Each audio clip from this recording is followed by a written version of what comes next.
చాలా సంతోషం. Good to hear test money. ప్రత్యేకంగా తాను చెప్పినటువంటి మాట నాకు మెగా చర్చ్లో దొరకలేదు, చిన్న చర్చ్లో దొరికిందండి. అవునా? సో సహవాసము చాలా ఇంపార్టెంట్. ఈ ఈ సత్యాన్ని గ్రహించాల, ఇది ప్రోత్సహించాల. అంటే we are not against mega churches, but ఒక కాపరి, నేను అంతమందికి కాపరి అని చెప్తే నిజంగా కాపరియా? ఉట్టి బోధించడం కాపరితనం కాదు. No, we should see life like he was emphasising on character కదా, గుణలక్షణం అనేటటువంటిది. సో అది చాలా ప్రాముఖ్యం. సో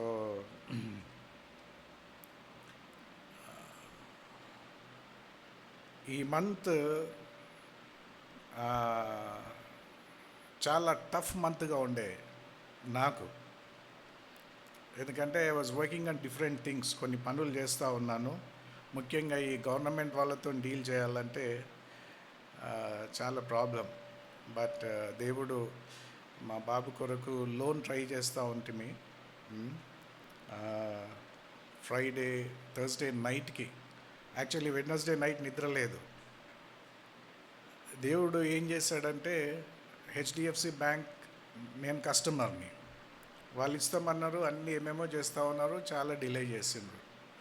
ప్రార్థన చేసినాను, అడిగినాను. సరిగ్గా దేవుడు ఒక బ్రదర్తో మాట్లాడమని మనసులో పెడితే అతనికి ఫోన్ చేసినాను, ఇట్లా లోన్ కావాలంటే, సార్ మీరు వెళ్ళిపోండి, ఈ వ్యక్తిని కలవండి అని చెప్పాడు.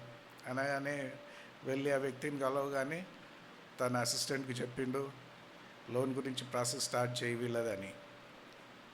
అది స్టార్ట్ చేసిండ్రు. కానీ వేరే వాళ్ళు ఏం చేస్తున్నారంటే, క్రిందున్న వాళ్ళు ఏదో ఒక ఇది పెట్టి, సాకు పెట్టేసి ప్రాసెస్ను లేట్ చేస్తూ ఉన్నారు. సో నేను ఎవరో వాళ్ళకి తెలియదు, నేను చెప్పుకోలేదు నేనేంటి అని. లాస్ట్ మినిట్లో, లాస్ట్ డే ఇంకా పని అయిపోతుందంటే, ఓ నేను పాస్టర్నని, నేనేం చెప్తా అంటే ఐఎమ్ ఏ ట్రైనర్ అని చెప్తాను. నేను I won't reveal my self as a pastor. నువ్వు పాస్టర్ అంటే అవును, నాకు చర్చ్ లేని పాస్టర్ అని చెప్తాను నేను. ఎందుకంటే అందరూ పాస్టర్ అంటే కొంతమందికి అర్థం కాదు కదా, అట్లా. బట్ దేవుడు ఏం చేస్తున్నంటే, చివరికి God has given a success. ఫ్రైడేకి కంప్లీట్ అంతా అయిపోయింది. సో జెసికా మా ఫ్యామిలీలో ఆడైనటువంటి పాప. ఓకే, తను జెసికా వాళ్ళ మమ్మీ డాడీ చనిపోయినరు. ఓకే, మా మిస్సెస్ వాళ్ళ సొంత చిన్నమ్మ బిడ్డ అన్నమాట. ఎవరు చూసుకొని అన్నారు, మాకు ఫోన్ చేసి మీరు తీసుకుపోండి, ఏం చేస్తారో చేయండి అన్నాడు. మేమేం చేయాలో మాకు తెలియదు. కానీ దేవుని కృపను బట్టి తనని తీసుకొని రిహాబ్లో పెట్టినాము. సో తన బాగలేదు, కొంచెం హెల్ప్ కావాలా, హెల్త్ కొరకు అని మళ్ళీ తీసుకొని వచ్చి ట్రీట్మెంట్ కొరకు అని తీసుకొని వచ్చాము అట్లా. సో ఈరోజు మేమంతా కలిసి ఉండడం, కూర్చొచ్చినాం. మీనా సిస్టర్ మిమ్మల్ని చాలా మిస్ అవుతుంది. ఈరోజు పొద్దున్నే ఇక్కడ వచ్చినాక కూడా మెసేజ్ పెట్టింది, ఐఎమ్ మిస్సింగ్ మై చర్చ్ అని. నేను అందం అనుకున్నాను, నువ్వేం మిస్ అయితే లేవు, మంచిదే అని. కానీ మిమ్మల్ని బాగా గుర్తు చేసుకుంటా ఉంది. Praise the lord. సో దేవునికి స్తోత్రము. దేవుడు ఈ సమయాన్ని దేవుడు మనకు అనుగ్రహించినాడు. మంచి వర్షిప్, దేవుని ఆరాధిస్తూ ఉన్నాము, స్తుతిస్తూ ఉన్నాము, ఘనపరుస్తూ ఉన్నాము. ఈరోజు పెంతెకోస్త్ పండుగ గురించి, పరిశుద్ధాత్ముడు ఈ లోకంలోనికి సంపూర్ణంగా రావడం అనేటటువంటిది మనకు తెలుసు. అయితే ఈ రోజును మనము ఆలోచిస్తూ ఉంటుండగా దేవుడు పరిశుద్ధాత్మని కుమ్మరించి ఉంటా ఉన్నాడు. మనం పాడిన రీతిగా ఆయన మనలోనూ మనతో కూడా ఆయన ఉన్నటువంటి వాడు, సమస్తమును ఎరిగినటువంటి వాడుగా ఆయన ఉంటా ఉన్నాడు. అయితే నా హృదయంలో ఉన్నటువంటి కొన్ని విషయాలు, దేవుని ఆత్మ ఈ లోకంలోనికి వచ్చినప్పుడు ఏ ఏ కార్యాలు జరిగాయో మనందరికీ తెలుసు. సో కానీ ఆ సంఘటన జరగక ముందు కొన్ని విషయాలను ఆలోచిస్తూ ఉంటే దేవుడు నిజంగా ఏ రీతిగా నడిపించాడు, దేవుడు ఏ రీతిగా చేస్తూ ఉన్నాడు, మరి మనము ఏ రీతిగా మనకు వ్యక్తిగత జీవితంలో మనము ఏ రీతిగా అన్వయించుకోవచ్చు అనేటటువంటిది. సో యేసుక్రీస్తు చనిపోయిన తర్వాత శిష్యుల యొక్క పరిస్థితి ఏంటంటే చాలా భయంకరమైనటువంటి పరిస్థితి కదా. మనం వింటూ ఉంటాము, వాళ్ళు భయపడుతూ ఉన్నారు, ఏం జరుగుతుందో తెలియదు, మేము మా పనులు మేము చేసుకుంటాము, మేము వెళ్ళిపోతాము, మా బిజినెస్ మేము చేసుకుంటాము అన్నటువంటి ఆలోచన, అవునా, దాచుకొని ఉంటా ఉన్నారు. అంటే ఇంకొక విధంగా చెప్పాలంటే ఏమవుతుందో ఒక నిరీక్షణ పోయినట్లుగా ఉండేటటువంటి పరిస్థితి. సో లైఫ్లో, జీవితంలో మనకు డిఫరెంట్ సీజన్స్ ఉంటాయి, కాలాలు అంటాం. మనకు మన లైఫ్లో వేరే వేరే సీజన్స్ ఉంటాయి. మనం ఎప్పుడు ఒకే రీతిగా ఉండం కదా, డిఫరెంట్ సీజన్స్ అంటాం. సో ఆ రీతిగా వారి జీవితంలో కూడా, శిష్యుల యొక్క జీవితంలో కూడా వాళ్ళు ఒక దశ గుండా వెళ్తూ ఉన్నారు, చాలా నిరుత్సాహంగా, ఓకే, సమస్తాన్ని కోల్పోయినట్టుగా. అంతకుముందు మంచిగా సహవాసం చేస్తూ చాలా ఆనందంగా ఫీల్ అయినటువంటి వాళ్ళు సడన్గా ఏమైపోయిందంటే వాళ్ళ కంప్లీట్గా డిఫరెంట్ అట్మాస్ఫియర్ వచ్చేసింది కదా. మరి యేసుక్రీస్తు కూడా తన జీవితంలో కాలాలు అనేటటువంటివి, ఆయన సరైన సమయంలో వచ్చి ఉంటా ఉన్నాడు, తన పని తను చేసుకున్నాడు, తను వెళ్ళిపోతూ ఉన్నాడు. యేసుక్రీస్తుకు అంతా తనకు తెలుసు. అందుకే ఈ కాలాల విషయంలో, సీజన్స్ విషయంలో ప్రసంగి చెప్తాడు. ప్రసంగి 1వ అధ్యాయము 1వ వచనము 4 వచనాలు 8 వచనాల వరకు చూస్తే, ప్రతి దానికి సమయము కలదు, ఆకాశము క్రింద ప్రతి ప్రయత్నమునకు సమయము కలదు. పుట్టుటకు, చచ్చుటకు, నాటుటకు, నాటబడిన దాన్ని పెరికివేయుటకు, చంపుటకు, బాగుచేయుటకు, పడగొట్టుటకు, కట్టుటకు, ఏడ్చుటకు, నవ్వుటకు, దుఃఖించుటకు, నాట్యమాడుటకు, రాళ్లను పారవేయుటకు, రాళ్లను కుప్పవేయుటకు, కౌగిలించుటకు, కౌగిలించుట మానుటకు, వెదకుటకు, పోగొట్టుకొనుటకు, దాచుకొనుటకు, పారవేయుటకు, చింపుటకు, కుట్టుటకు, మౌనముగా నుండుటకు, మాటలాడుటకు, ప్రేమించుటకు, ద్వేషించుటకు, యుద్ధము చేయుటకు, సమాధానపడుటకు. సో ప్రతి ఒక్క దానికి సమయం ఉందంట. సో ఇప్పుడు మనం ఆలోచించుకుందాము, మనం వ్యక్తిగతంగా మనము ఎలాంటి సీజన్లో ఉన్నాం, మన జీవితంలో మనము ఎలాంటి కాలంలో ఉంటా ఉన్నాం, అవునా. సో శిష్యుల యొక్క జీవితంలో వాళ్ళు చాలా నిరాశలో ఉంటా ఉన్నారు, భయంతో ఉంటా ఉన్నారు, అవునా. సో ఇలాంటి పరిస్థితుల్లో యేసుక్రీస్తు చనిపోయి ఆయన తిరిగి లేచిన తర్వాత మనము ఈరోజు అపొస్తలుల కార్యం 1-2 అధ్యాయంలో మనం ధ్యానం చేస్తాము. అపొస్తలుల కార్యాలు 1-3 అధ్యాయంలో ఏం చెప్తా ఉంది, ఆయన శ్రమ పడిన తర్వాత 40 దినముల వరకు వారికి కనబడుచు, దేవుని రాజ్య విషయములను గూర్చి బోధించుచు, అనేక ప్రమాణములను చూపి వారికి తన్ను తాను సజీవునిగా కనపరుచుకొనెను.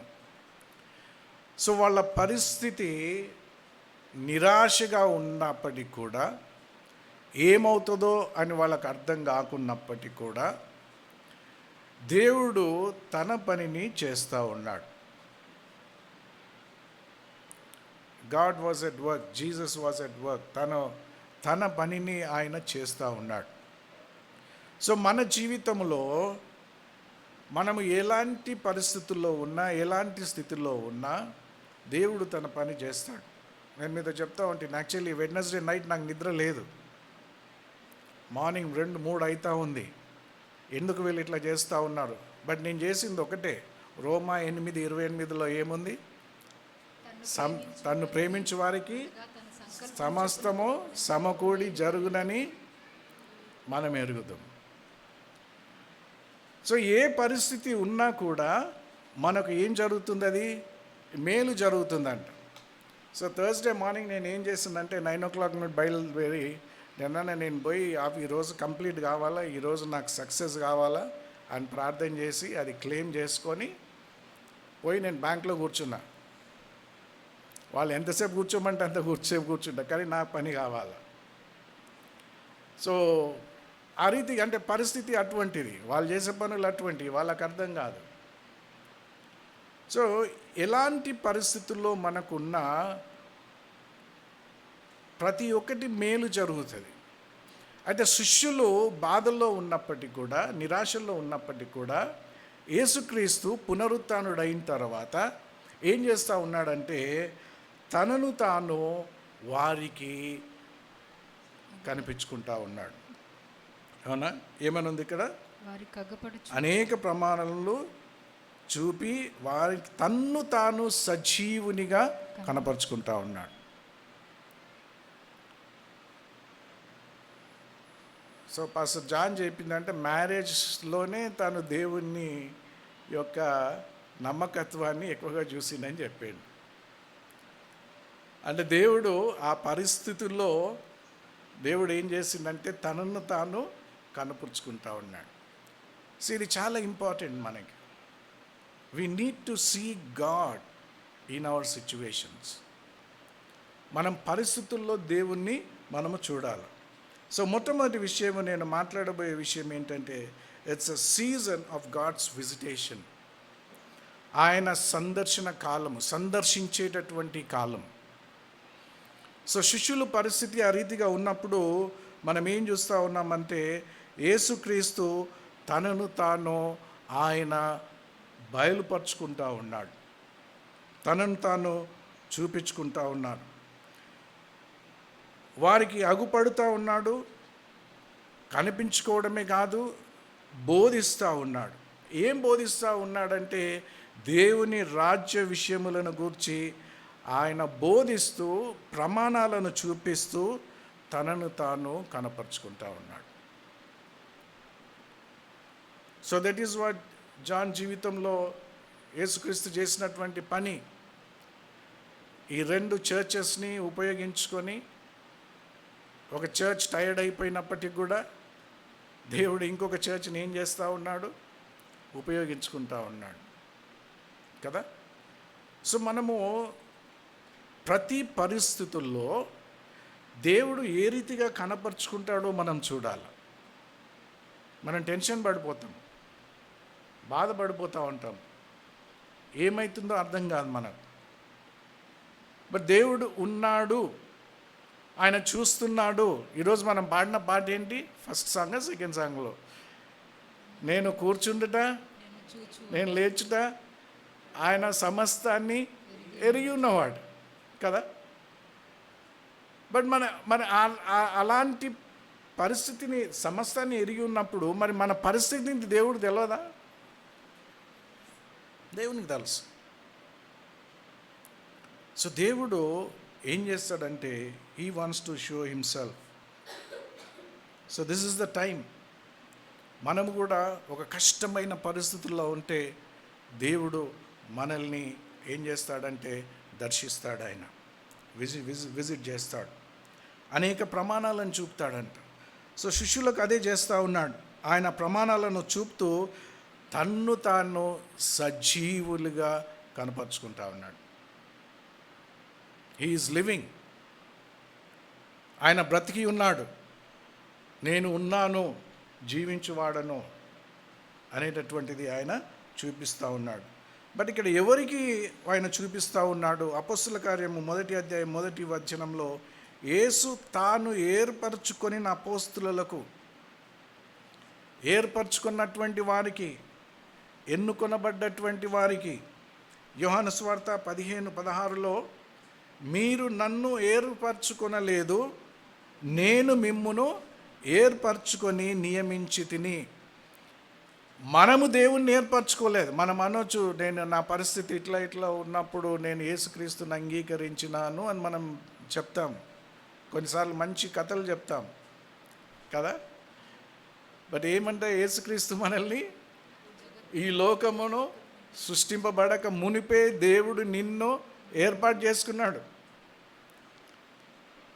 దేవుడు ప్రణాళిక కలిగి ఉన్నాడు. సో అందు నిమిత్తము ఆయన మనల్ని ఆయన ఏర్పరచుకున్నాడు. సో యేసుక్రీస్తు ఏర్పరచుకున్నటువంటి వారులకు, అపోస్తులకు ఆయన బయలుపరుచుకుంటా ఉన్నాడు, దర్శనమిస్తూ ఉన్నాడు. సో నీవు నమ్ముతా ఉన్నావా నీవు ఏర్పరచబడ్డటువంటి వ్యక్తివని? అది మనం నమ్మాలా. దేవుడు నిన్ను ఏర్పరచుకొని ఉంటా ఉన్నాడు. మరి ఎందుకు కనపరుచుకుంటా ఉన్నాడు అంటే, ఇంతకుముందు వాళ్ళకు కనపరుచుకోలేదా?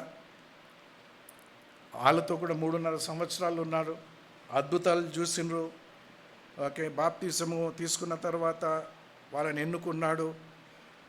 సిలువ వేయబడక ముందు పరిస్థితులను వాళ్ళు చూసి ఉంటా ఉన్నారు. అప్పగింపబడ్డప్పుడు యేసుక్రీస్తు అప్పగింపడిన వాళ్ళతో వారు ఉన్నారు. అద్భుత కార్యాలు చూశారు, స్వస్థపరచడం చూశారు, దయ్యాలను వెళ్ళగొట్టడం చూశారు, తుఫానును శాంతింపజేయడం చూశారు. మరి ప్రత్యేకంగా ఇంకా 3 తన రూపాంతరాన్ని కూడా వాళ్ళు చూసి ఉంటా ఉన్నారు. బట్ ఇవంతా చూసినప్పటికి కూడా ఏం జరిగింది అక్కడ? వాళ్ళకి ఏమవుతా ఉంది? యేసుక్రీస్తును అరెస్ట్ చేయగానే, బంధించగానే, ఆయనను సిలువ వేసేటప్పటికి అందరూ దూరం అయిపోయి ఉంటా ఉన్నారు. వారి యొక్క పరిస్థితులు, వారి జీవితంలో భయం అనేటటువంటిది, లైఫ్ సిచ్యువేషన్స్ థ్రెటన్ దెమ్. ఆ పరిస్థితి వాళ్ళకు భయాన్ని తీసుకొని వచ్చింది. వారి జీవితాల్లో ఈ లోకము తలకిందులైపోయింది. వాళ్ళు ఏమేమైతే ఊహించుకున్నారో, ఏమనుకున్నారో, యేసుక్రీస్తుకు అతి సన్నిహితంగా ఉన్నటువంటి పరిస్థితుల్లో ఇప్పుడు అది తలకిందులైపోయింది. John and Hannah, this is your honeymoon stage.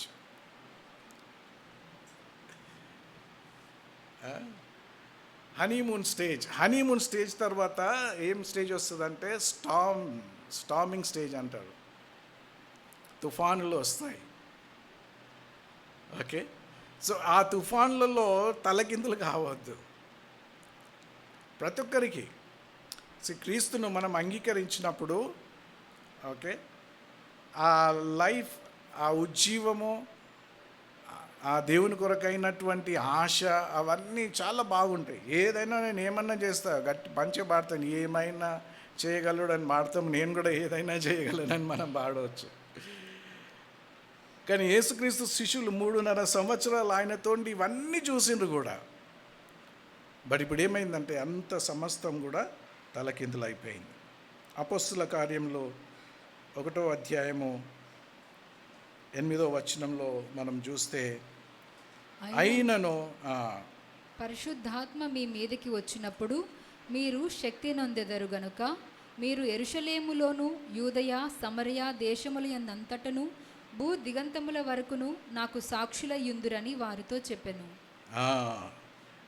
యేసుక్రీస్తు దర్శనమిచ్చి వీళ్ళ పరిస్థితి ఈ రీతిగా ఉన్నప్పుడు శక్తి లేనివారుగా ఉంటా ఉన్నారు. అద్భుత కార్యాలు యేసుక్రీస్తు వాళ్ళతో కూడా చేయించాడు కదా. కానీ ఇప్పుడు అంతా పోయింది. యేసుక్రీస్తు వారికి దర్శనమిచ్చి ఏమంటా ఉన్నాడంటే 1:8 పరిశుద్ధాత్మ మీ మీదికి వచ్చినప్పుడు మీరు శక్తి నొందెదరు. అప్పుడు మీరు యెరూషలేములోను యూదయ సమరయ దేశంలో యందును భూదిగంతముల వరకు నాకు సాక్షులై ఉంటానంటా ఉన్నాడు.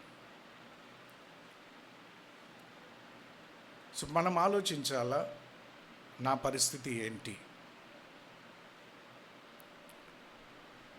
ఈ పరిస్థితుల్లో దేవుడు దర్శనాన్ని ఇస్తాడు. He will visit us. ఏ రీతిగా విజిట్ చేస్తాడు? మనం అనుకోవచ్చు మనకి ఏదో ఒక శక్తి రావాలా, లేకుంటే ఏదో, అట్లా కాదు. We don't know. దేవుడు మనుషుల ద్వారా, దేవుడు వాక్యం ద్వారా, పరిస్థితుల ద్వారా దేవుడు ఏం చేస్తాడంటే తను దర్శనమిస్తూ ఉంటాడు, తను చేస్తూ ఉంటాడు. సో శిష్యులకు ఆ సమయంలో అయితే తాను తిరిగి ఆయన వాగ్దానం చేసి ఉన్నాడు కాబట్టి ఆయన తిరిగి వచ్చాడు, దర్శనం ఇచ్చాడు. ఏం చెప్తా ఉన్నాడంటే అప్పుడు మీరు యెరూషలేములో పోయి వేచి ఉండండి, మీరు శక్తిని పొందుతారు. సో రెండవ విషయం ఏంటంటే it's a season to wait on God. దేవుని పైన వేచి ఉండడం కదా, దేవుని పైన వేచి ఉండడం. ఆయన దర్శించు కాలము మన పరిస్థితుల్లో కూడా ఆయన పైన వేచి ఉండడం. ఈరోజు మంచి ఎగ్జాంపుల్ దొరికింది, జాన్ అండ్ హ్యానా. జాన్ మంచి వెయిట్ చేసిండు, హ్యానా కూడా వెయిట్ చేసిండు. దేవుడు తన కార్యాన్ని చేస్తూ ఉన్నాడు. అపోస్తుల కార్యము 1:4 ఆయన వారిని కలుసుకొని ఇలాగ ఆజ్ఞాపించెను, మీరు యెరూషలేము నుండి వెళ్ళక నా వలన వెళ్ళిన తండ్రి యొక్క వాగ్దానము కొరకు కనిపెట్టుడి. దేని కొరకు కనిపెట్టుకోవాలా అని అంటే, వాళ్ళు దేని కొరకు కనిపెట్టుకున్నారంటే నా వల్ల విన్న తండ్రి యొక్క వాగ్దానం కొరకు, దేవుని యొక్క మాట కొరకు, నెరవేర్పు కొరకు. ఏ వాగ్దానం అయితే, ఏ ప్రామిస్ అయితే దేవుడు చేసి ఉంటున్నాడో, తండ్రి ద్వారా వాళ్ళు విని ఉంటా ఉన్నారో, యేసుక్రీస్తు చెప్పి ఉంటున్నాడో, ఆ వాగ్దానము నెరవేర్పు కొరకు. సో మనము కూడా మన పరిస్థితుల్లో దేవుని వాగ్దానము కొరకు మనము కనిపెట్టుకొని ఉండాలి. వాగ్దానం కొన్నిసార్లు దేవుడు ఎప్పుడో మనల్ని చెప్తాడు, ఆ వాగ్దానం వస్తుంది మనం, కానీ ఆ వాగ్దానము మనము ఎందుకు ఇంకా నెరవేర్చబడట్లేదు అని మనం ఆలోచిస్తాం. బట్ దేవుడు తన సమయంలో దేవుడు నెరవేరుస్తాడు. కానీ మనం ఓపికతో మనం కనిపెట్టుకొని ఉండాలి. పరిశుద్ధాత్మను ఆయన పంపిస్తాడు అనేసి వాగ్దానాన్ని మనం చూస్తాం. ఇది ఎక్కడ చూస్తాము? నూతన నిబంధనలో చూస్తూ ఉన్నాం. యోహాను సువార్తలో యేసుక్రీస్తు చెప్తాడు 14వ అధ్యాయంలో. కానీ యోవేలు గ్రంథంలో 2వ అధ్యాయం 28వ వచనంలో చూడండి. యోవేలు 2:28. ఇంతకుముందు ఎస్తేర్ అనుకుంటా కదా వర్షిప్ లీడ్ చేస్తూ ఈ మాట చెప్పింది. చదవండి. తరువాత నేను సర్వజనుల మీద నా ఆత్మను కుమ్మరింతును, మీ కుమారులను మీ కుమార్తెలను ప్రవచనములు చెప్పుదురు, మీ ముసలివారు కలలు కందురు, మీ యవ్వనులు దర్శనములు చూతురు. ఆ దినములలో నేను పనివారి మీదను పనికత్తెల మీదను నా ఆత్మను కుమ్మరింతును. చూసిండ్రా, ఇది యేసుక్రీస్తు పుట్టక ముందు బిట్వీన్ 400 and 800 BC, 400 నుండి 800. ఈ రెండు థియరీస్ ఉన్నాయి. కొందరు అంటారు యోవేలు జోయల్ 400 సంవత్సరాల ముందు ఉండే, ఇంకొందరు అంటారు 800 years ముందు. సో ఈ రెండింటి మధ్యలో తీసుకుంటా కూడా అంతకు ముందు వాగ్దానం అన్ని సంవత్సరాలు అయింది ఈ వాగ్దానం నెరవేర్చబడడానికి. వాగ్దానం చేసినటువంటి దేవుడు నెరవేర్చే దేవుడై ఉంటా ఉన్నాడు. ఆమేన్. సో యేసుక్రీస్తు ఈ లోకంలోనికి వచ్చి యోహాను సువార్త 14వ అధ్యాయంలో నేను తండ్రిని వేడుకుంటాను, మీ కొరకు ఆదరణకర్తను సత్యస్వరూపియగు ఆత్మను తండ్రి పంపిస్తాడు, నేను అడుగుతాను ఇస్తాను, నేను మీతో కూడా ఉంటాను, మీలో కూడా ఉంటాను, ఆయన మీలోను మీతోను కూడా ఉంటాను అన్నాడు. మరి ఆ వాగ్దానము ఇప్పుడు అపోస్తల కార్యంలో మనము నెరవేర్చబడము మనము చూస్తాం. సో వాళ్ళు వేచి ఉన్నారు. యేసుక్రీస్తు ఏమంటా ఉన్నాడంటే యోహాను సువార్త 14వ అధ్యాయం 15 నుండి 17 వరకు, మీరు నన్ను ప్రేమించిన ఎడల నా ఆజ్ఞను గైకొందురు, నేను తండ్రిని వేడుకొందును, మీ యొద్ద ఎల్లప్పుడు నుండికై వేరొక ఆదరణకర్తను సత్యస్వరూపి ఆత్మను మీకు అనుగ్రహించును. లోకము ఆయనను చూడదు, ఆయన నెరగదు గనుక ఆయన పొందని నేరదు, మీరు ఆయన నెరుగుదురు, ఆయన మీతో కూడా నివసించును, మీలో ఉండును. ఎవరు ఎరుగుతారు పరిశుద్ధాత్ముని? మనము. నీవు నేను పరిశుద్ధాత్మని మనకు తెలుసు, వేరే వాళ్ళకి తెలియదు. ఓకే, నీలో ఉన్నాడు, నీతో కూడా ఉన్నాడు, మనలో ఉన్నాడు, మనతో కూడా ఉన్నాడు. కాబట్టి ప్రతి పరిస్థితికి ఆయన ఉంటున్నాడు. 26వ వచనంలో ఆదరణకర్త అనగా తండ్రి నామంలో పంపు పరిశుద్ధాత్మ సమస్తమును మీకు బోధించి నేనేం మీతో చెప్పిన సంగతులు మీకు జ్ఞాపకము చేయను. చూడండి, పరిశుద్ధాత్ముడు మనలో ఉంటూ దేవుడు ఏం చేస్తాడంట? నేర్పించినవన్నీ కూడా జ్ఞాపకానికి తీసుకొని వస్తాడా? 16 ఏముందంటే ఆయన సత్య స్వరూపి అయిన ఆత్మ అంటా ఉన్నాడు, మిమ్మల్ని సర్వ సత్యములోనికి నడిపిస్తాడంట. సో ఇలాంటి ఆత్మ కొరకు దేవుడు వాగ్దానం చేశాడు కాబట్టి, క్రీస్తు కూడా చెప్పి ఉన్నాడు కాబట్టి ఏం చెప్తా ఉన్నాడంటే మీరు వేచి ఉండండి. సో ప్రతి పరిస్థితుల్లో మనము దేవుని కొరకు వేచి ఉండడానికి ప్రయత్నం చేయాలి. సో దేవుడు మన జీవితంలో కూడా వాగ్దానాలు చేసి ఉండొచ్చు. కొన్నిసార్లు మనకు వెంటనే నెరవేర్చబడాలి, ఇప్పుడే కావాలా అని మనం అనుకుంటాం. కానీ ప్రతి వాగ్దానానికి ఒక సమయం అంటూ ఉంది, ప్రతి ప్రవచనానికి ఒక సమయం అంటూ ఉంది. There was always time. దేవుడు వాగ్దానం ఇచ్చిండు కదా అనేసి ఈ వాగ్దానం పట్టుకొని మన టైంలో మనం చేయడం కాదు. So we need to wait.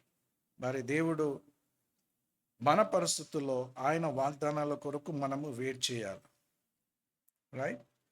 మూడో విషయం ఈ సమయంలో అపోస్తులు, శిష్యులు అని అంటాము, అపోస్తులు అంటాము, వాళ్ళ పరిస్థితుల్లో యేసుక్రీస్తు ఆరోహణం కాకముందు వాళ్ళు వేచి ఉండమని చెప్తా ఉన్నాడు. ఇంకేమని చెప్తా ఉన్నాడంటే 14వ వచనం, అపోస్తుల కార్యం 1:14 వీరందరూ వీరితో కూడా కొందరు స్త్రీలును యేసు తల్లి అయిన మరియయు ఆయన సహోదరులను ఏక మనసుతో ఎడతెగక ప్రార్థన చేయుచుండిరి. ఎడతెగక ఏం చేస్తా ఉన్నారంటే వాళ్ళు యెరూషలేములోనికి వెళ్ళి మేడగది పైన ఉండి వాళ్ళు ఎడతెగక ప్రార్థన చేస్తూ ఉన్నారు. సో ఈ మన పరిస్థితుల్లో, ఇప్పుడు వాళ్ళ పరిస్థితుల్లో యేసుక్రీస్తు వాగ్దానాన్ని పొందుకొని వాళ్ళు ఏం చెప్తా ఉన్నారంటే ఆయన మాట ప్రకారము వాళ్ళు వెళ్ళి ప్రార్థన, సీజన్ టు ప్రే.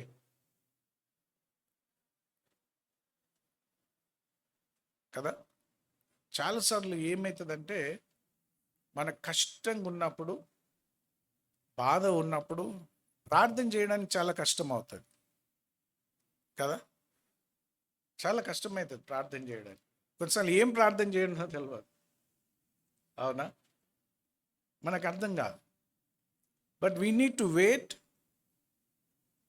చేయాలా, and we need to seek.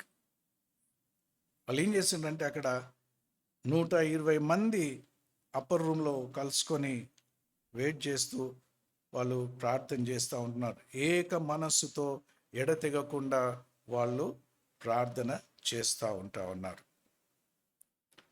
ప్రార్థన అది దేవునితో మాట్లాడడం. ప్రేయర్ ఇస్ పవర్, మనకు శక్తి అయి ఉంటా ఉన్నది. ప్రేయర్ ఇస్ స్ట్రెంగ్త్, మనకు బలము ఇచ్చేటటువంటిది. ప్రేయర్ గైడ్స్ అస్, మనల్ని ఒక మార్గంలోనికి నడిపించేటటువంటిది అయి ఉంటున్నది. ప్రార్థన it helps us to make decisions, నిర్ణయాలు తీసుకోవడానికి సహాయపడతాయి. మరి అక్కడ శిష్యులు వాళ్ళు ఎడతెగక ప్రార్థన చేస్తూ అక్కడ మనం చూస్తాం ఏమంటే 23 నుండి 26 వచనాల్లో యేసు చదువు. అప్పుడు వారు యూస్తు అను మారుపేరు గల బర్సబ్బా అనబడిన యోసేపు, మత్తియా అను ఇద్దరిని నిలువబెట్టి ఇట్లని ప్రార్థన చేసిరి. అందరి హృదయములను ఎరిగియున్న ప్రభువా, తన చోటికి పోవుటకు యూదా తప్పిపోయి పోగొట్టుకొనిన ఈ పరిచర్యలోను అపోస్తులత్వములోను పాలు పొందుటకు వీరిద్దరిలో నీవు ఏర్పరచుకునిన వానిని కనబరచుమనిరి. అంతట వారు వీరిని గూర్చి చీట్లు వేయగా మత్తీయ పేరిట చీటీ వచ్చెను గనుక అతడు 11 మంది అపోస్తులతో కూడా లెక్కింపబడెను. చూసిండ్రా, వాళ్ళు ప్రార్థన చేసి ఏం చేస్తూ ఉన్నారంటే, యూదా ఇస్కరియోతు లేడు కాబట్టి తన స్థానంలో ఇంకొకరిని వాళ్ళు ఎన్నుకుంటా ఉన్నారు.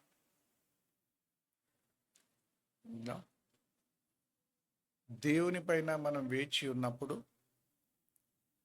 మనం ప్రార్థించినప్పుడు దేవుడు తన మార్గాన్ని మనకు బయలుపరుస్తాడు. సో మన పరిస్థితి ఏ రీతిగా ఉన్నప్పటికీ కూడా దేవుడు దర్శనమిస్తాడని నమ్మకం ఉండాలా. దేవుని యొక్క వాగ్దానముకు నెరవేర్పు కొరకు మనం వేచి ఉండాలా. దాని తర్వాత మనము ప్రార్థనలో ఎడతెగక అని ఉన్నటువంటి మాట మనం గమనించాలి. వాళ్ళు ప్రార్థన చేసి ఉంటా ఉన్నారు. నిర్ణయాన్ని తీసుకోవడానికి వాళ్ళకు పరిశుద్ధాత్మ దేవుడు సహాయం చేస్తూ ఉన్నాడు. 4వ విషయం ఏం చూస్తామంటే, it's a season of receiving the power of God. దేవుని యొక్క శక్తిని పొందుకునేటటువంటి సమయం. అపోస్తుల కార్యాలు 1:5 యోహాను నీళ్లతో బాప్తిస్మము ఇచ్చెను గాని కొద్ది దినములలోగా మీరు పరిశుద్ధాత్మలో బాప్తిస్మము పొందెదరనెను. యేసుక్రీస్తు చెప్తా ఉన్నాడు, యోహానేమో నీళ్ళు బాప్తిజం ఇచ్చిండు, కానీ మీరు కొద్ది రోజుల్లో 10 డేస్లోనే యేసుక్రీస్తు ఆరంభమైన 10 రోజుల తర్వాత ఏమైందంటే దేవుడు పరిశుద్ధాత్మ చేత వారికి బాప్తిసము పొందుకుంటారని చెప్తా ఉన్నాడు. మీరు పరిశుద్ధాత్మలో బాప్తిజం పొందలేరు. అది యేసుక్రీస్తు యొక్క వాగ్దానం, అది దేవుని యొక్క వాగ్దానం. ఈ వాగ్దానాన్ని పొందుకున్నప్పుడు ఏం జరుగుతుంది అని అంటే 8వ వచనంలో మనం చూస్తాము, పరిశుద్ధాత్మ మీ మీదకి వచ్చినప్పుడు మీరు శక్తి నొందుతారు. ఆ కాలంలో పరిశుద్ధాత్ముడు ఈ లోకంలో నివసించడం లేదు. పరిశుద్ధాత్ముడు లేడని కాదు, పరిశుద్ధాత్ముడు పనిచేస్తూ ఉన్నాడు. కొన్నిసార్లు మనము ఇంతకుముందు పాడినటువంటి పాటలో ఆత్మ వచ్చినప్పుడు దావీదు ఏం చేసిండు, నాట్యం ఆడిండని మనం వింటాం. బట్ ఇప్పుడు మనం ఆలోచించాలా, పరిశుద్ధాత్మ ఎక్కడున్నాడు?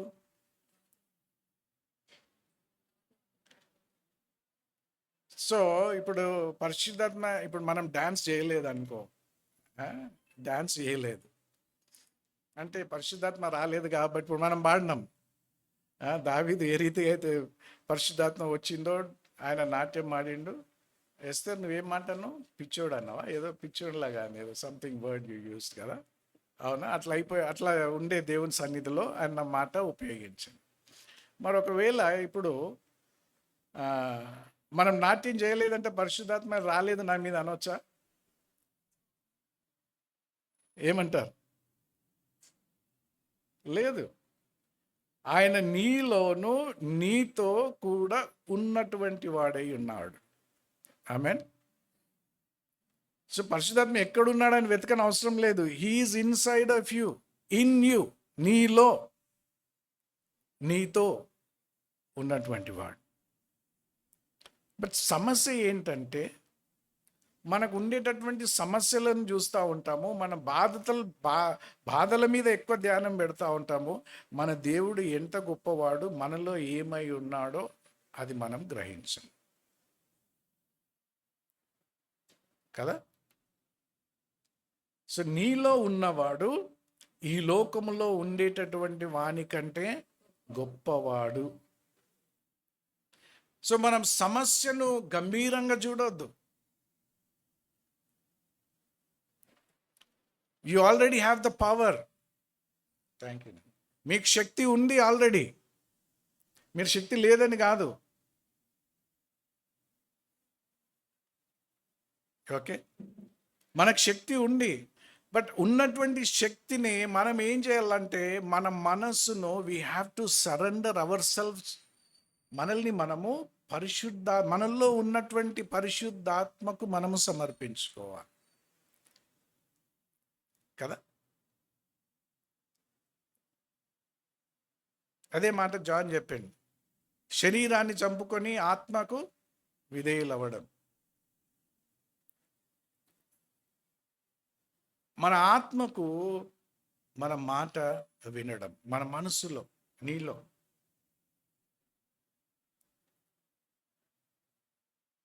యేసు ప్రభు వాగ్దానం చేశాడు.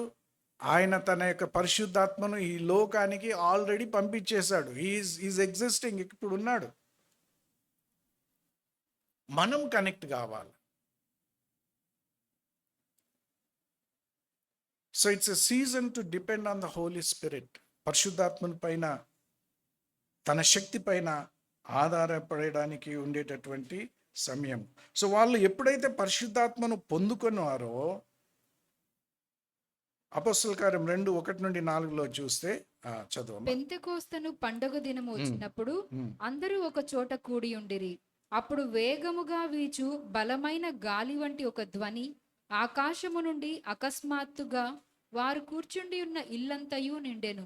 మరియు అగ్ని జ్వాలల వంటి నాలుకలు విభాగింపబడినట్టుగా వారికి కనబడి వారిలో ఒక్కొక్కని మీద వ్రాలగా అందరూ పరిశుద్ధాత్మతో నిండిన వారై ఆ ఆత్మ వారికి వాక్శక్తి అనుగ్రహించిన కొలది అన్య భాషలతో మాట్లాడసాగిరి. పరిశుద్ధాత్ముడు వచ్చినప్పుడు, దిగి వచ్చినప్పుడు వాళ్ళు ఏం చేస్తూ ఉన్నారంటే, వాళ్ళు శక్తి పొందుకొని వారు అన్య భాషలలో మాట్లాడుతూ ఉన్నారు. సో అన్య భాషల్లో మాట్లాడాలంటే ఇప్పుడు పైనుండి ఏదో శక్తి రానవసరం లేదు. నీలో పరిశుద్ధాత్ముడు ఉన్నాడు. మీరు మాట్లాడాల, మనం మాట్లాడాల. మనం మాట్లాడితే పరిశుద్ధాత్ముడు ఏం చేస్తాడంటే తను మాట్లాడడానికి శక్తిని ఇస్తాడు. మనం ఏం మాట్లాడుతామో మనకు తెలియదు, మనకు అర్థం కాదు. దేవునితో రహస్యాలను పంచుకుంటామంట. సో ఆ దినమున శిష్యుల పైన, ఆ 120 మంది పైన పరిశుద్ధాత్ముడు వచ్చేసి వాళ్ళు ఏం చూస్తూ ఉన్నారంటే నూతనమైనటువంటి భాషలు మాట్లాడడము. అంత మాత్రమే కాదు, అపొస్తలుల కార్యం 2:11 చూస్తే దేవుని గొప్ప కార్యములను వివరించుట వినుచున్నామని వాళ్ళు చెప్పుకుంటా ఉన్నారు. ఇతరులు విన్నటువంటి వాళ్ళు. సో గొప్ప కార్యాలు చూస్తూ ఉన్నారు. సో మన యొక్క పరిస్థితుల్లో, నీవు ఏ పరిస్థితుల్లో ఉన్నప్పటికీ కూడా మనము దేవుని శక్తి పైన ఆధారపడాలి. దేవుని శక్తిని పొందుకోవడానికి మనం ప్రయత్నం చేయాలి. అప్పుడు మనము గొప్ప కార్యాలు మనము చూస్తాం. నేను చెప్తా ఉన్నాను మీ స్టోరీ లోన్ విషయంలో. అక్కడ ఒక కౌన్సిలర్ ఉన్నాడు, ఎడ్యుకేషన్ లోన్ కౌన్సిలర్. వాడు నాకు ఏం చేస్తూ ఉన్నాడంటే నన్ను తప్పు మార్గంలో నడిపిస్తూ ఉన్నాడు. ఏం చెప్తున్నాడంటే, సార్ నువ్వు పోయి ఆయనతో చెప్పు, తిట్టు, అరువు, నువ్వు అరుస్తే ఆయన పని చేస్తాడు అన్నాడు. అంటే అట్లనా అన్నాడు.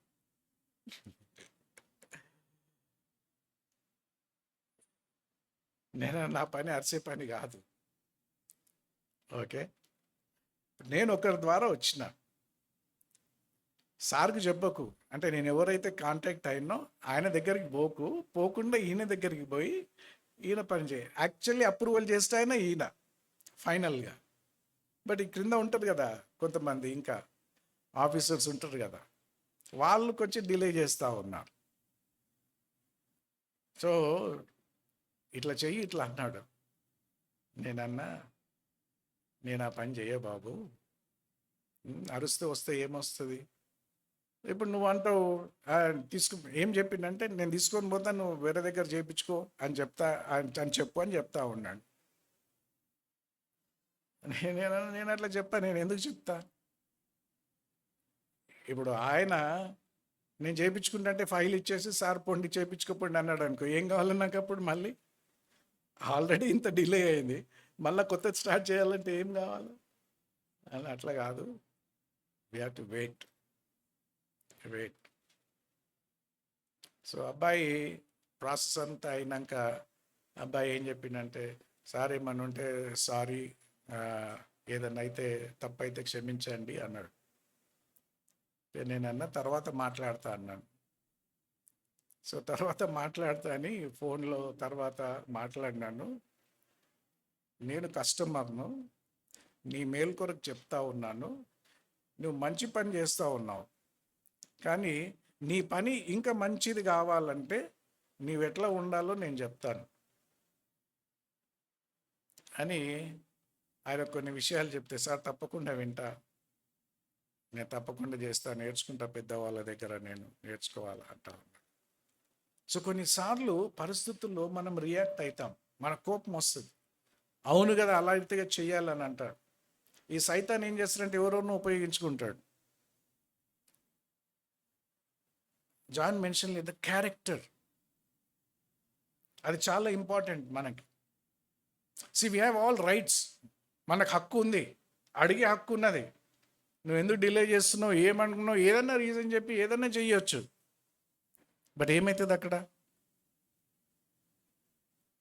తర్వాత? ఈయన పాస్టర్ అంట, పాస్టర్ నుండి ఇటువంటి పనులు చేస్తాడా, ఇట్లా మాట్లాడతాడా అంటే ఏమైపోయింది? ఎవరికి అవమానకరం?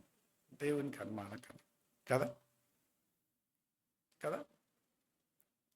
సో అందుకే just wait, we need to see God's power.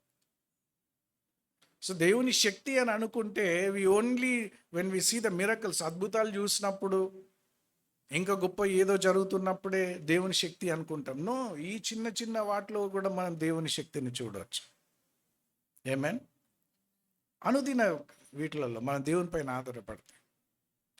So దేవుడు తన గొప్ప కార్యాలను చేస్తాడు, గొప్ప కార్యాలు చేస్తాడు. అసలు నేను కొన్ని ఏళ్ళ నుండి ఐటీ రిటర్న్స్ నేను సబ్మిట్ చేస్తూ ఉంటాను గవర్నమెంట్కి. బ్యాంక్ వాళ్ళకి అర్థం కావట్లేదు, ఇది ఏం ఐటీ సార్ నీది, ఇది ఏంటి అని అంటారు. నువ్వేం, నీ బిజినెస్ ఏంటి, నాకు ప్రూఫ్ చూపెట్టు అంటారు. నా విజిటింగ్ కార్డు ఇది కాదు అంటారు. అరే నేను చేసే పని నేను టీచ్ చేస్తాను, నాకు ఇన్విటేషన్స్ వస్తాయి, ఏవో మా మొబైల్లో చూపెడతాను. నేను అఫీషియల్గా నాకు ఏడుండో so and so I'm inviting అని ఉండదు నాకు. పీపుల్ జస్ట్ ఈ డిజిటల్ టైం ఇది, వాళ్ళు జస్ట్ మొబైల్లో అన్న ప్లీజ్ కమ్ అండ్ టీచ్ అంటారు అంతే. నేను మొన్ననే శ్రీలంక పోయి వచ్చిన, మీరు అనుకున్నట్టు కాదు అని లాస్ట్కి ఇంకా ఆయనకు అర్థం కాక ఓకే కన్సల్టెంట్ టీచర్ అని కొట్టి పాస్టర్ అని మళ్ళీ /పాస్టర్ అని పెట్టి అప్రూవ్ చేసేసి. దీస్ ఆర్ స్మాల్ మిరకల్స్, చిన్న చిన్న కార్యాలు. మనం ఇది చిన్నది అనుకుంటాం, బట్ దేవుడు చేసేటటువంటి కార్యం. సో దేవుడు గొప్ప కార్యాలు చేస్తాడు. సో దేవుని శక్తిని పొందుకునేటటువంటి సమయం ఇది మన పరిస్థితుల్లో. సో అక్కడ ఏం చూస్తూ ఉన్నామంటే 12వ వచనంలో అందరూ విభ్రాంతి నొంది ఉంటా ఉన్నారు. ఇంకెకమంటే ఇంగ్లీష్లో చాలా బాగుంటుంది, అమేజ్డ్ అండ్ పర్ప్లెక్స్డ్ అని ఉంటుంది. వాళ్ళు ఆశ్చర్యపోయపడ్డారు, కలవరపడ్డారట. దేవుడు చేసేటటువంటి పని అది. So God can do amazing things in our lifes. మన జీవితంలో, నీ జీవితంలో దేవుడు అద్భుతమైనటువంటి కార్యాలు ఆయన చెయ్యొచ్చు. పీపుల్ డోంట్ అండర్స్టాండ్, మనుషులు అర్థం చేసుకోరు, అది మనకే అర్థమవుతుంది, అవునా? బట్ ఎప్పుడైతే దేవుని శక్తిని మనం కలిగి ఉంటామో, పొందుకుంటామో, మనము దేవుని కార్యాలను చూస్తాం. So for every life's problems, for any lack or any battle, ఎలాంటి సమస్యలకైనా మన జీవితానికి ఏది కొదువుగా ఉన్నా, ఎలాంటి పోరాటాలైనా, మనము ఆ పరిస్థితిని అర్థం చేసుకోకపోవచ్చు. But there is a promise in the word of God. దేవుని యొక్క వాక్యంలో వాగ్దానం అంటూ ఉంది. యేసుక్రీస్తు, మీరు వెళ్ళండి, వేచి ఉండండి, తండ్రి చేసినటువంటి వాగ్దానాన్ని మీరు పొందుకుంటారు. దేవుని యొక్క ఆ వాగ్దానం, పరిశుద్ధాత్మను పొందుకొని దేవుని శక్తిని వాళ్ళు పొందుకొని ఉంటా ఉన్నారు. మనం కూడా మన జీవితంలో దేవుని యొక్క శక్తిని పొందుకోవడానికి వేచి ఉండాలి. ఆమేన్. ఓకే, ఐదవ విషయం, it's a season of new birth, నూతన జన్మం. ఎస్తర్ ఈ ప్రశ్న అడిగింది, పరిశుద్ధాత్ముడు వచ్చిన తర్వాత ఆ రోజు పెంతెకోస్తు రోజు ఏమైంది అని అంటే కొన్ని చెప్పినాం. బట్ ఏమైంది అక్కడ? సంఘము స్థాపించబడ్డది, స్టార్టెడ్ కదా, స్టార్ట్ అయింది అక్కడ. The church is born. అపోస్తల కార్యం 2వ అధ్యాయంలో పరిశుద్ధాత్ముడు వచ్చినప్పుడు Holy Spirit came to dwell in us and with us. పరిశుద్ధాత్ముడు మనతో కూడా సదాకాలము నివసించడానికి ఆయన వచ్చి ఉంటున్నాడు. 2:41-44 చదవము. కాబట్టి అతని వాక్యము అంగీకరించిన వారు బాప్తిస్మము పొందిరి. ఆ దినమందు ఇంచుమించు 3,000 మంది చేర్చబడిరి. వీరు అపోస్తలుల బోధయందును, సహవాసమందును, రొట్టె విరుచుటయందును, ప్రార్థన చేయుటయందును ఎడతెగకయుండిరి. 43-44 చదువు. అప్పుడు ప్రతి వానికిని భయము కలిగెను. మరియు అనేక మహత్కార్యములను సూచక క్రియలను అపోస్తలుల ద్వారా జరిగెను. విశ్వసించిన వారందరూ ఏకముగా కూడి తమకు కలిగినదంతయు సమిష్టిగా ఉంచుకొనిరి. ఇదియుగాక వారు తమ చెరస్థిరాస్తులను అమ్మి అందరికిని వారి వారి అక్కర కొలది పంచిపెట్టిరి. మరియు వారేక మనస్కులై ప్రతి దినము దేవాలయములో తప్పక కూడుకొనుచు ఇంటింటా రొట్టె విరుచుచు దేవుని స్తుతించుచు ప్రజలందరి వలన దయ పొందిన వారై ఆనందముతోనూ నిష్కపటమైన హృదయముతోనూ ఆహారము పుచ్చుకొనుచుండిరి. పరిశుద్ధాత్మని పొందుకున్నారు, దేవుని శక్తిని పొందుకున్నారు, అన్య భాషల్లో మాట్లాడడం మొదలుపెట్టారు. పేతురు లేచి ప్రసంగించాడు. 3,000 మంది ఒకటేసారి క్రీస్తును అంగీకరించి ఉన్నారు. అవునా? అంగీకరించిన తర్వాత దేవుని యొక్క సంఘము అనేటటువంటిది ప్రారంభం అవుతా ఉన్నది. వారు ఇంటింట కూడుకొనుచు ఏం చేస్తూ ఉన్నారు? రొట్టె విరుచుచు అపోస్తుల బోధను వాళ్ళు వింటూ సహవాసమందు ప్రార్థన కూడా ఎడతెగకుండా ప్రార్థన చేస్తూ ఉన్నాడు. అప్పుడు ఏం జరుగుతూ ఉంది? ప్రతి వానికి భయము కలిగింది. ఇది ఏం భయము? ఇంతకుముందు ఉన్న భయం కాదు. చూసిండ్రా? ఇంతకుముందు ఉన్న భయం కాదు. దేవుడు ఏం చేస్తూ ఉన్నాడు? దేవుని భయం, the fear of the lord. దేవుని భయం వచ్చింది. ఎందుకంటే సంఘం అనేటటువంటిది ప్రారంభించబడ్డది. చూడండి, గమనించండి వాళ్ళ పరిస్థితి ఏ రీతిగా మారిపోతూ ఉందో. వాళ్ళు నిరాశలో ఉన్నప్పుడు, వాళ్ళకి ఏమవుతుందో అర్థం కానప్పుడు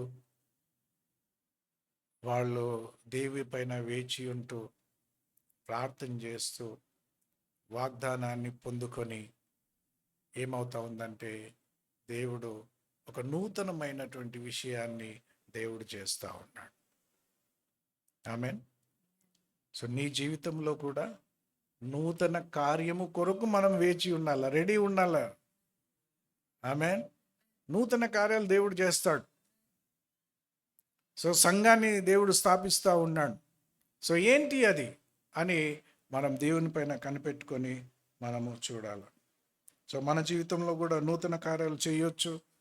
ఆయన సంఘం ఏమైతా ఉందంటే ఎదుగుతూ ఉంది, మల్టిప్లై అవుతూ ఉంది. మరి చివరి విషయం మనం ఏం చూస్తామంటే it's a season of witnessing. సాక్ష్యం ఇచ్చేటటువంటి కాలం. సాక్ష్యం ఇచ్చేటట్టు అపోస్తల కార్యం 1:8 ఆయనను పరిశుద్ధాత్మ మీ మీదకి వచ్చినప్పుడు మీరు శక్తి నొందెదరు గనుక మీరు యెరూషలేములోను యూదయ సమరయ దేశంలో అంతటి భూదిగంతముల వరకు నాకు సాక్షులై యుందురు. ఏమవ్వాలా? మనము సాక్షులుగా ఉండాలా. మెసేజ్లు ఇవ్వడము కాదు సాక్ష్యం అంటే, ప్రీచింగ్ కాదు సాక్ష్యం అంటే. ఈ రోజుల్లో ముఖ్యంగా మన లైఫ్ ద్వారా మనం సాక్ష్యం ఇవ్వాలి. మా నేబర్ ఎస్బీఐ బ్యాంక్ మేనేజర్, ఆయన ఏం చేసిందంటే, నేను మామూలుగా మాట్లాడతా, 72 ఫ్యామిలీస్ ఉంటాయి మా కమ్యూనిటీలో. నేను ఎక్కువ ఎవరితో మాట్లాడా, ఈ ఒక్క ఆయనతో ఎక్కువ మాట్లాడతా. ఆయన కూడా నాకు ఫోన్ చేస్తాడు, ఏదన్నా ఉంటే సార్ అని వస్తాడు, హెల్ప్ తీసుకుంటాడు. నేను ఈజీగా అన్నీ చేసేస్తాను. ఓకే. ఆయన ఎస్బీఐ మేనేజర్గా రిటైర్డ్ అయ్యిండు ఆయన. సో ఆయన బ్యాంకుకి తీసుకెళ్ళి, ఇది దీనికంటే ముందు జరిగినటువంటిది, బ్యాంకులో మాట్లాడి సార్కు లోన్ ఇవ్వండి అని చెప్తా ఉన్నాడు. ఇక వాళ్ళన్నీ ఏదేదో చేస్తూ ఉన్నాడు. ఏదేదో చేస్తే ఆయన కోపం వచ్చి, మీరు కస్టమర్స్ అడుగుతారు, మరి మంచి కస్టమర్ని తీసుకొచ్చిన నేను, మంచి కస్టమర్ని తీసుకొస్తే మీరు లోన్ ఇవ్వకుండా మీరు ఇట్లా చేస్తే ఏమవుతుంది అనుకుంటున్నారు అని వాళ్ళని తిట్టి, కావాల్స్తే నేను గ్యారెంటర్గా సైన్ చేస్తా మీరు కావాల్సిన అని వాళ్ళకి చెప్పిండు. వాళ్ళు నాకు చేయడం మొదలుపెట్టారు. అంటే ఎందుకు ఆ పరిస్థితి అని అంటే, ఆయన ఎందుకు నిలబడతా ఉన్నాడంటే, because of the way I talk with him. మన ప్రవర్తన. ఒక టైంలో మా కాలనీలో మా నేబర్ వాళ్ళ మ్యారేజో బర్త్డేనో ఏదో ఉండే, నన్ను పిలిచిండు. క్రిస్టియన్స్ అనమాట వాళ్ళు.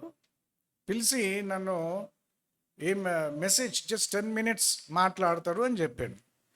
అయితే ఈ వ్యక్తి లేచి వద్దు మాట్లాడొద్దు అన్నాడు ఒక టైంలో. ఈయన ఎందుకు పిలిచిండ్రు అన్నాడు నన్ను. బట్ నేను ఆయనకే ఫ్రెండ్ అయిపోయినా. చూసారా? విట్నెస్, సాక్ష్యం. మనం ఏం బోధిస్తామో అది ముఖ్యం కాదు. ఈ టీవీలలో, వాట్సాప్లో, లేదంటే యూట్యూబ్లలో మనం బాగా వింటాం. బట్ ఎవరైనా నేను చేసి ఇది చెప్తా ఉన్నాను అని చెప్తున్నారా? ఎవరైనా మీరు గమనిస్తారా?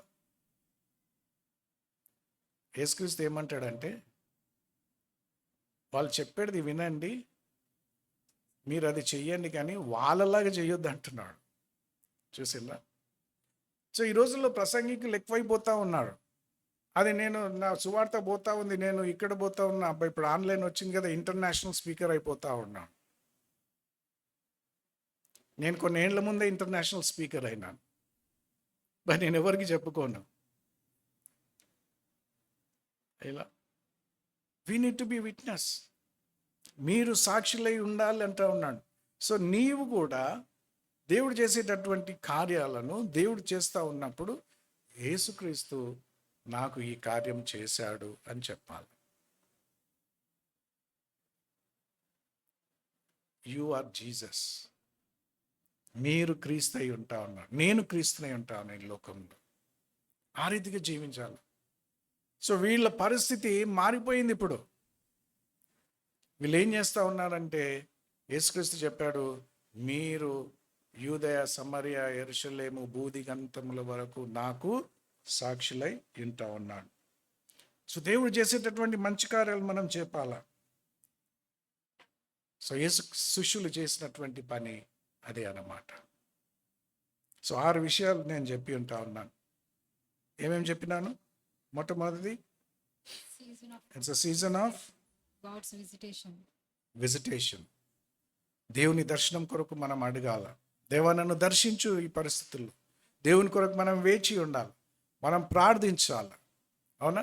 దేవుని అడగాల, దేవుని శక్తిని మనం పొందుకోవాలి, దేవుని కొరకు సాక్షిగా మనం నిలబడాలి. ప్రార్థన చేస్తాం.